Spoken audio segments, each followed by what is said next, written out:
ہم قبروں میں ہوں گے، ہماری اولاد کے نیک اعمال ہمارے لیے وہاں راحت کا ذریعہ بنیں گے، قیامت کے دن ہماری اولادیں ہمارے لیے درجات کی بلندی کا ذریعہ ثابت ہوں گے۔ اور اگر آپ کہتے ہیں یا میرے بہت سارے بھائی کہتے ہیں کہ بچے کو مولوی بنائیں گے تو کھائے گا کہاں سے، تو یہ بے بنیاد خدشہ ہے، بے بنیاد خطرہ ہے، شیطانی دھوکہ ہے۔ اللہ تعالیٰ بھوکا نہیں رکھتا، اللہ تعالیٰ کھلاتا ہے اور دنیا والوں سے زیادہ بہتر کھلاتا ہے۔ قرآن مجید میں اللہ تعالیٰ نے ایک نیک خاتون کا تذکرہ فرمایا، حضرت مریم علیہ السلام کی والدہ تھی۔ ابھی اللہ تعالیٰ نے حضرت مریم علیہ السلام کو اولاد دی نہیں تھی، اولاد ملنے سے پہلے انہوں نے اللہ کے ساتھ ایک معاہدہ کیا کہ مجھے آپ نے جو اولاد دینی ہے وہ آپ کی دین کے لیے وقف ہوگی۔ انی نظرت لک ما فی بطنی محررا فتقبل منی، اللہ تو مجھ سے قبول کر لے۔ ابھی اولاد پیدا نہیں ہوئی ہے، پہلے سے وہ اللہ کے ساتھ وعدہ کرتی ہیں۔ جی ہاں، ایک وقت تھا ابھی بچے پیدا نہیں ہو چکے ہوتے تھے، والدین منصوبے بنانا شروع کر دیتے تھے، اپنے بیٹے کو حافظ بنانا ہے، اپنی بیٹی کو عالمہ بنانا ہے، اپنے بیٹے کو محدث اور فقیہ بنانا ہے۔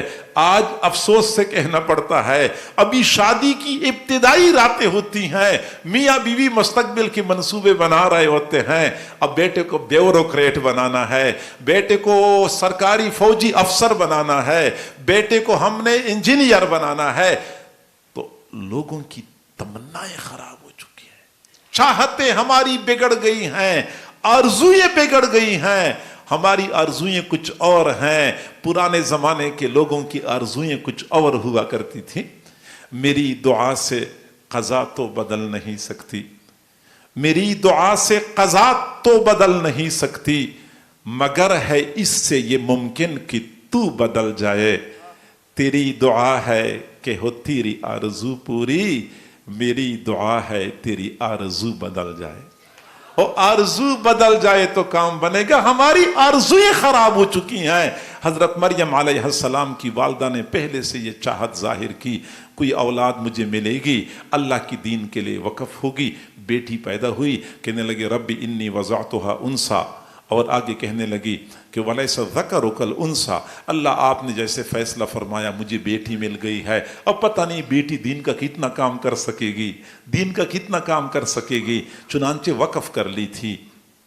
حضرت زکریا علیہ السلام جو اس بچی کے خالو تھے، حضرت زکریا علیہ السلام نے بچی کی پرورش اور تربیت شروع کر دی۔ مریم اس بچی کا نام رکھا گیا۔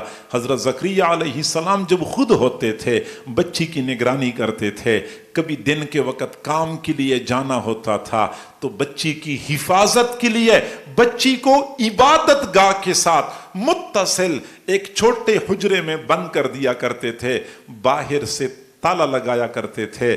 اور جب شام کے وقت حضرت زکریا علیہ السلام واپس لوٹتے تھے، قرآن کہتا ہے کلما دخل علیہا زکریا المحراب وجد عندہا رزقا، جب بھی حضرت زکریا علیہ السلام بند کمرے میں آتے تھے، حضرت مریم علیہ السلام کے پاس بند کمرے میں بے موسم کے پھل پڑے ہوتے تھے۔ قال یا مریم انا لک ھذا، کمرہ بند ہے، دروازے کو میں نے خود تالا لگایا، روشن دان اور کھڑکی بھی کوئی نہیں ہے، یہ بند کمرے میں بے موسم کے پھل کیسے پہنچ گئے؟ قالت ہوا من عند اللہ، یہ اللہ کی جانب سے میرے پاس آتے ہیں۔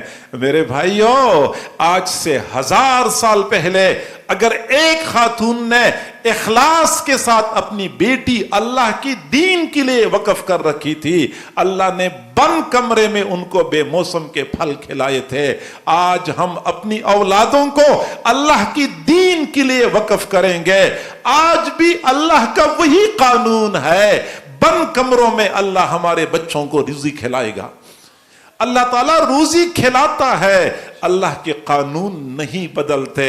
وَلَن تَجِدَ لِسُنَّتِ اللَّهِ تَبْدِيلًا. آج سے ہزاروں سال پہلے اللہ کا جو قانون تھا آج بھی اللہ کا وہی قانون ہے. اللہ کا قانون نہیں بدلتا. آج بھی کھلائے گا اور کھلاتا ہے اور ہم دیکھتے رہتے ہیں. میرے بھائیوں، یہ بے بنیاد خدشہ ہے کہ بچے کو مولوی بنائیں گے تو کھائے گا کہاں سے. میں نے ایک تحریر پڑھی